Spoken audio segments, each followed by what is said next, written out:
Le candidat démocrate à la vice-présidence, Tim Walz, a passé un an à enseigner en Chine en 1989.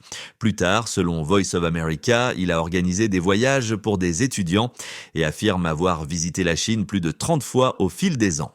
Ces liens de longue date du colistier de Kamala Harris, qui se présente aux élections de novembre pour le poste de vice-président, ont été considérés par les républicains comme un pas vers l'amélioration des relations avec la Chine, car les démocrates seraient enclins à adoucir les politiques économiques et commerciales. En 2016, alors qu'il était législateur, il a parlé de sa vision des relations des États-Unis avec la Chine. Je ne suis pas d'accord pour dire que nous devons avoir uniquement des relations d'adversité avec la Chine. Nous devons prendre une position ferme sur ce qu'ils font en mer de Chine méridionale, mais il y a de nombreux domaines dans lesquels nous pouvons travailler ensemble, a déclaré M. Walz.